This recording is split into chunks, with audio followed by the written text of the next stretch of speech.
Good afternoon, everyone. Good afternoon. Good afternoon. Good afternoon. Thank you all. Thank you, thank you. Thank you, thank you. Let me say, and I love you back, and I love you back. So let me say, my heart is full today. My heart is full today, full of gratitude for the trust you have placed in me, full of love for our country, and full of resolve. The outcome of this election is not what we wanted, not what we fought for, not what we voted for, but hear me when I say, the light of America's promise will always burn bright. As long as we never give up, and as long as we keep fighting.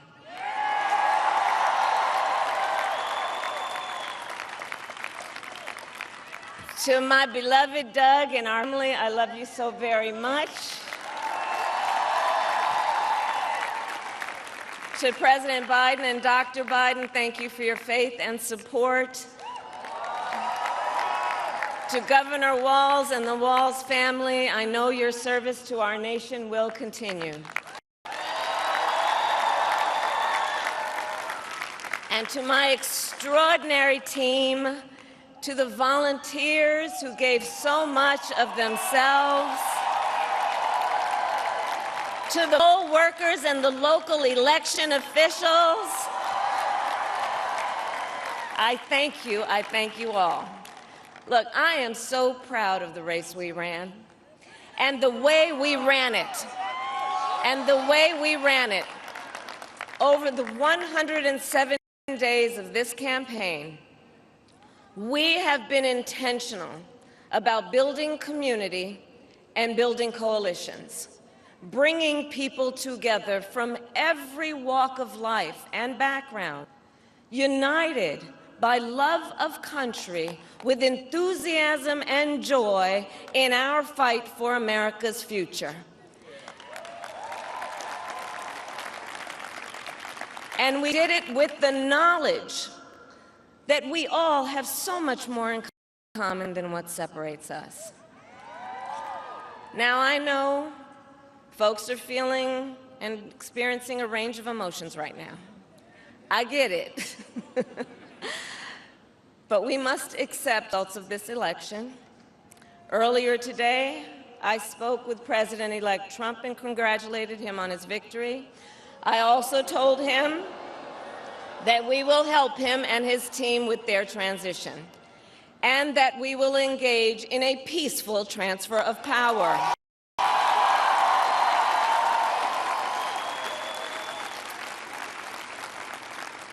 A fundamental principle of American democracy is that when we lose an election, we accept the results.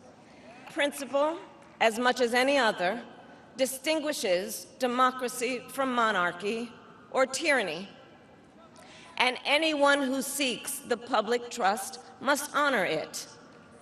At the same time, in our nation, we owe loyalty not to a president or a party, but to the Constitution of the United States.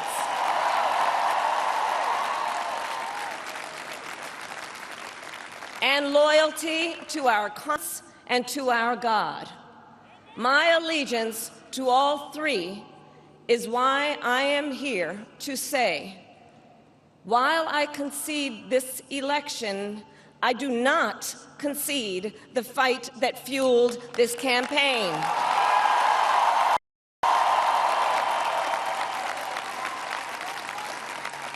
The fight for freedom, for opportunity, for fairness, and the dignity of all people. A fight for the ideals at the heart of our nation, the ideals that reflect America at our best. That is a fight I will never give up.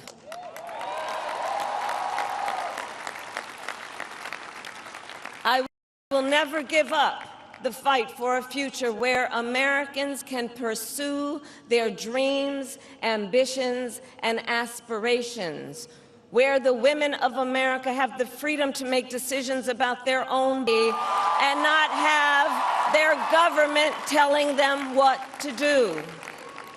We will never give up the fight to protect our schools and our streets from gun violence. And America, we will never give up the fight for our democracy, for the rule of law, for equal justice, and for the sacred idea that every one of us, no matter who we are, where we start out, has certain fundamental rights and freedoms that must be respected and upheld.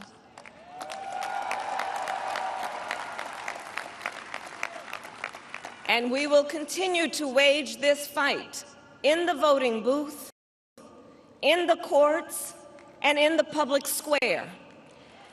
And we will also wage it in quieter ways, in how we live our lives, by treating one another with kindness and respect, by looking in the face of a stranger and seeing a neighbor, by always using our strength to lift people up, to fight for the dignity that all people deserve. The fight for our freedom will take hard work, but like I always say, we like hard work. Hard work is good work. Hard work is joyful work. And the fight for our country is always worth it. It is always worth it.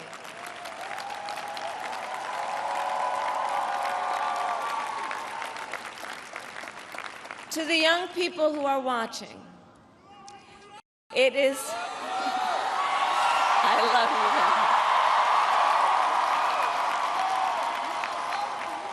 you. To the young people who are watching, it is okay to feel sad and disappointed, but know it's going to be okay. On the campaign, I would often say, when we fight, we win. But here's the thing. Sometimes the fight takes a while. That doesn't mean we won't win. That doesn't mean we won't win. The important thing is don't ever give up. Don't ever give up. Don't ever stop trying to make the world a better place. You have power. You have power. And don't you ever listen when anyone tells you something is impossible because it has never been done before.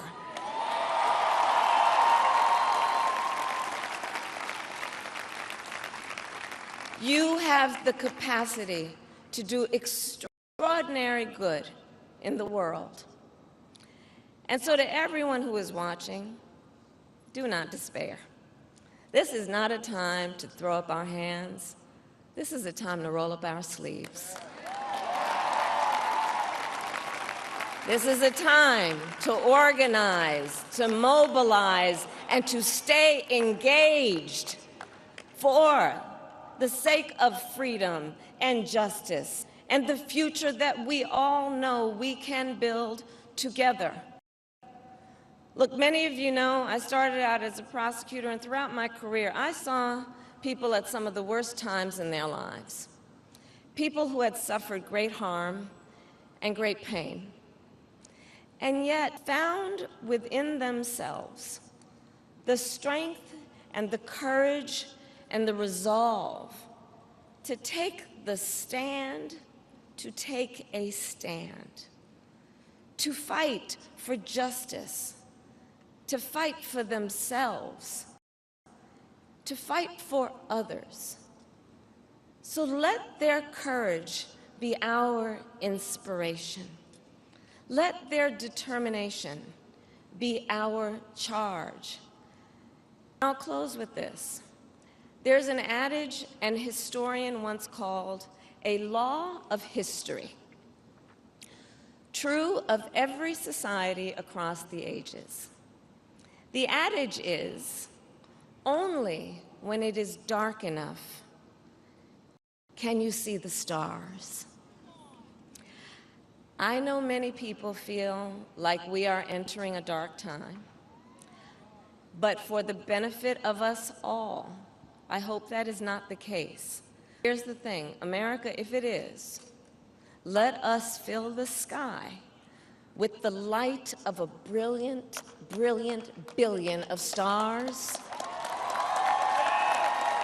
The light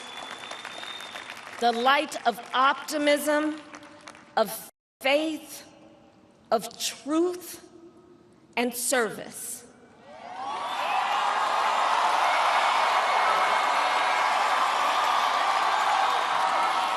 HU. And may that work guide us, even in the face of setbacks, toward the extraordinary promise of the United States of America. I thank you all. May God bless you, and may God bless the United States of America. I thank you all. That is Vice President Kamala Harris addressing her supporters at her alma mater, Howard University in Washington, D.C., after conceding the 2024 election to former President Donald Trump, who will now be the 47th president of the United States. Now I'm here with columnist Joy Brown. Joy, what were some things in that concession speech that stood out to you that resonated? Well, you know, it was an interesting speech, and it's an interesting place to give that speech. Yes, she graduated from there. She was standing on the steps of the Founders Library, the same place where Thurgood Marshall would have been, the same place where the Black Panther Chad Boseman would have been. She's at the Mecca, the Black Harvard. And it was interesting. Toward the end, she said, go forward in truth and service. That is the motto of Howard University. That's why you heard that cheer. So what she basically said was, hey, look, it is what it is. We're going to have a peaceful transition. We are going to help in that transition. And I know folks are upset, but you know what? Keep fighting. Keep fighting. Keep fighting. Well, there were some things that she mentioned when it came to the transition of power. She said that when we lose an election, we accept the results. These felt like a little bit of shade she was throwing at the former president, obviously, with him denying the results of the 2020 election. Do you think that this speech had a bit of those jabs in there, but also some inspiration to her supporters? I wouldn't necessarily call it shade. I would call it normalization. Okay. What she's trying to say is, look, okay, 2020 was an aberration because there was no peaceful transfer of power. This time, don't you all worry. We will have a peaceful, it will be as you always thought it would be, not something that you didn't think it could ever be. And again, just to point out, she's saying this in Washington, that campus is not that far from the Capitol, where we saw all kinds of things on January 6th. So I think that she's sort of saying, okay, guys, look, this is what is normal. This is what is supposed to be normal. I'm going to go ahead and do that. I'm not so sure it was shade so much as it was a nod to the American people, like, this is who we are and this is how we roll and this is how we're going to roll going forward. Also, what do you make of her quote when she was saying, we owe loyalty not to a president or a party, but to the Constitution? That's where you get into the shade. There it is. Right? Okay. There it is. There it is. So again, we have had during the campaign, President-elect Donald Trump has said, am I going to be a dictator maybe from day, whatever his words were. What she's doing is she's reminding the American people, look, we have loyalty not to a person or a party. Like, hey, y'all, you got to remember there are bigger things in play here. She talked about the Constitution of the United States. She talked about the United States, and she talked about to our God. So she's calling on our higher offices that this is what we do. This is what we're supposed to do as a nation and as a country. Now, one of the other things that I wanted to mention before was when she was giving this speech, obviously it's a concession speech, but there was a lot of energy behind it, obviously, telling to her base almost like a rally cry saying, although we fight, and her campaign was saying, when we fight, we win, but sometimes we don't win right away. Sometimes, in her words, it takes a while. And she said, don't throw up your hands, but roll up your sleeves. That's right. What was some of the messaging behind it? Well, she wants a loyal opposition. Again, this is the way we roll. You know, somebody's in, if there's a party in power, and what used to happen was that the party not in power weren't enemies, but they were solely the loyal opposition. That is that we see you, we support you, we're going to talk about where we don't disagree. And she talked about some of the things that she wanted to see things happen in terms of dignity, in terms of respect, just sort of laying the foundation out there for what the expectation is, not just for her supporters, but the expectation her supporters should have for the incoming, and demand, incidentally, from the incoming administration. Yeah, treating each other with kindness and respect, looking into the face of a stranger and seeing a neighbor. Lastly, I want to talk about that quote that she ended with, only when it is dark enough that you can see the stars. Yes. How do you feel about her ending on that sentiment? Well, you have to, I think it's acknowledgement, and I think that one of the, excuse me, one of the things that she did do very well, it was a long night last night, one of the things she really did very well was lift up not just her supporters, but the young people in her supporters, laying out that this isn't the end of the road, but this is a beginning of the road. And just because she says at one point, you know, I get it, y'all are upset, I get it, but this is not the end of the road. And just when you think things are horrible, look up, you'll see other things. You will see the stars, the wider world, the wider promise of what's out there. All right, Newsday columnist Joy Brown, thank you as always for your analysis. You've been watching Newsday TV. Thank you so much for watching. I'm Ken Bufa.